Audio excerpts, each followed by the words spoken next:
What's up, fam? Welcome to my new room. I cannot tell you how grateful I am for this place and how overwhelmed I am by the goodness of God.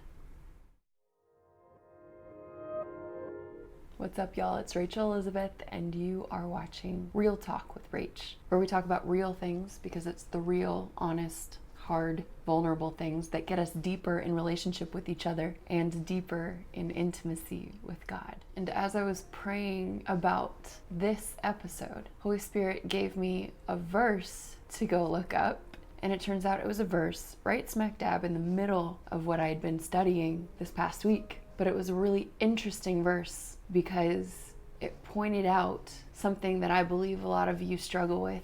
And that is the question of whether or not you should be afraid of God. But I'm not going to spend this time talking about the fear of the Lord because I made a video called Original Fear that talks about the difference between the fear of God and the fear of punishment, which is the perversion of the fear of God. And I'll link that somewhere up here. So I want to start by sharing this passage, and that was 1 Chronicles 13, verse 12. It says, David was afraid of God that day and asked, "How can I ever bring the ark of God to me?"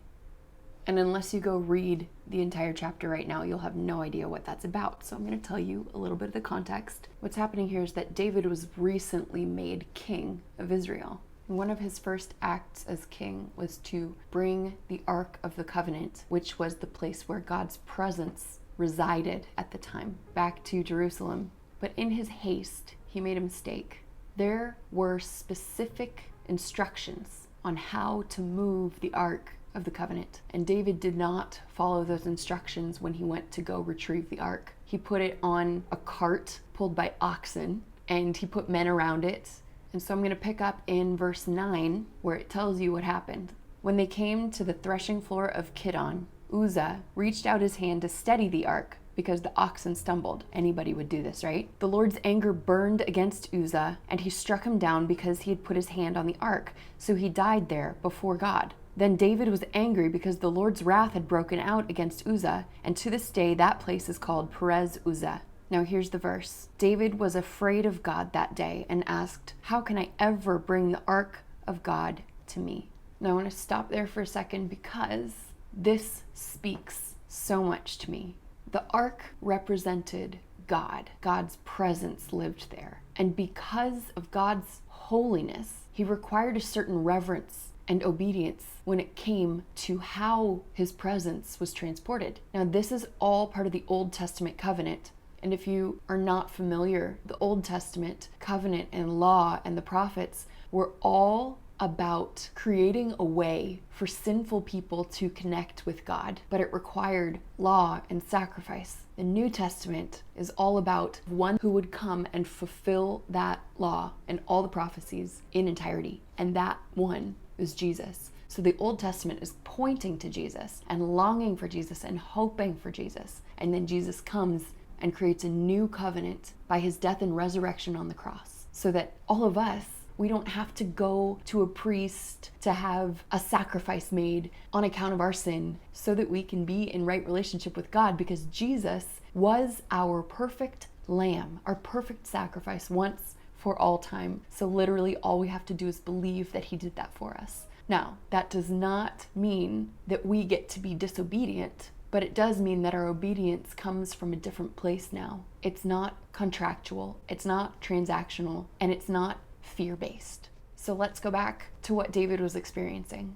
David, even though he had relationship with God, was under the law. David was who God promised to fulfill his covenant through. And we find out in the first chapter of Matthew that Jesus was actually part of David's lineage. So that's a lot to chew on, but I really want to get back to the point I'm trying to make. So verse 12, David was afraid of God that day and asked, "How can I ever bring the ark of God to me?" Y'all, how many of us, when we find ourselves living in the mindset of a transactional relationship with God, when we mess up, do we say to ourselves something just like this? We're not talking about the ark anymore. We're talking about that intimacy with our Father. I don't know about you, but I have definitely tripped up and felt that exact same way. Man, I really blew it. How can I ever experience the presence of God again? How can I ever experience that nearness and intimacy again? In your mind, in those moments, it feels like no amount of forgiveness will make a difference. Even if you know or have experienced the grace of the gospel before, which is, again, that Jesus died to perfect us in the eyes of God once for all time at the cross. So, what I find most beautiful about this Old Testament, Old Covenant story is what happens next. I'm going to read a little bit, so hang tight, stay with me. David was afraid of God that day and asked, "How can I ever bring the ark of God to me?" He did not take the ark to be with him in the city of David. Instead, he took it aside to the house of Obed-Edom in Gittite. The ark of God remained with the family of Obed-Edom in his house for 3 months, and the Lord blessed his household and everything that he had. So side note, whoever or whatever houses, makes space for, makes room for, and welcomes the presence of God will be blessed. Now listen to what happens next. David left the ark in the house of Obed-Edom, and then this happens. Chapter 14, verse 1. Now Hiram, king of Tyre, sent messengers to David along with cedar logs, stonemasons, and carpenters to build a palace for him. And David knew that the Lord had established him as king over Israel, and that his kingdom had been highly exalted for the sake of his people Israel. Y'all, I'm not even done yet, but David thinks that God is mad at him, and then another king brings him everything he needs to create a palace. And it's in that moment that David knows that he's been established as king. He was already acting king. He already had the title, but it was this moment where he knew that the Lord, who he thought was mad at him, had established him as king over Israel.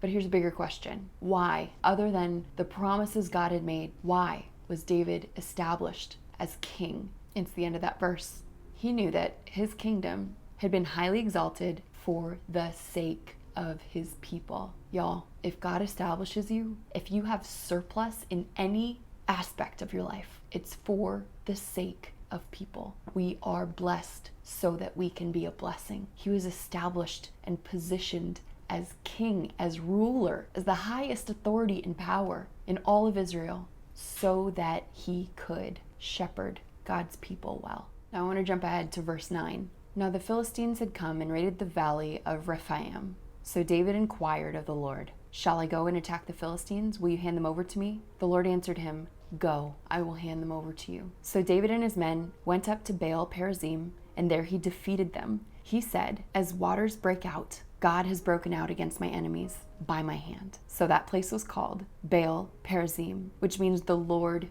who breaks out, or breaks through. So what's happening is David was afraid of God. He didn't believe that God's presence would go with him. So he abandoned God. He turned his back on his presence. And that is when God showed his mercy. Isn't that what God did for all of us with Jesus on the cross? We couldn't handle the law. We turned our backs on God, and he broke through the law with mercy and gave us the most undeserved gift. Jesus gave his body so that we could be healed and restored, and he gave his blood so that we could be forgiven once for all time and made right by his perfect sacrifice with God, so that his presence now will never leave us, no matter how often we turn our backs on him. He's always right there, and it's God's job to sanctify us, which means he's still at work in our hearts, even when we turn our backs on him. And not only that, David was established as king and acknowledged that the Lord did that for the sake of his people. Could it be that in that moment, David actually acknowledged what the Lord was doing in his life, but still had a sense of fear and guilt and shame for disobeying him? Remember, the ark was still at Obed-Edom's house. But when his enemies came against him, when he faced trouble, he inquired of the Lord, like he should have done before he moved the ark, but he inquired of the Lord this time, and God answered him. And so after that, it goes on, and they were able to bring the ark back the right way, and the city was blessed. But I know that the way we're wired, because of our fallen nature, our minds so quickly run to the negative, blame ourselves, guilt ourselves, condemn ourselves, or we're so quick to believe it when others condemn us or accuse us, even if the accusations are false. But Jesus died, an innocent man, to make us innocent. By his scars, my sin erased. I'm innocent. That is the truth that we live by every single day. So if you've turned your back on God, he has still not turned his back on you and never will, because Jesus took God's wrath. Colossians 3 says this: "Since then you have been raised with Christ. Set your hearts on things above, where Christ is seated at the right hand of God. Set your minds on things above, not on earthly things, not on the flesh, not on the person you used to be, the negative fear. You are not given a spirit of fear, but of power, love, and a sound mind." Don't set your heart on earthly things. Set your mind on things above. For you died, and your life is now hidden with Christ in God.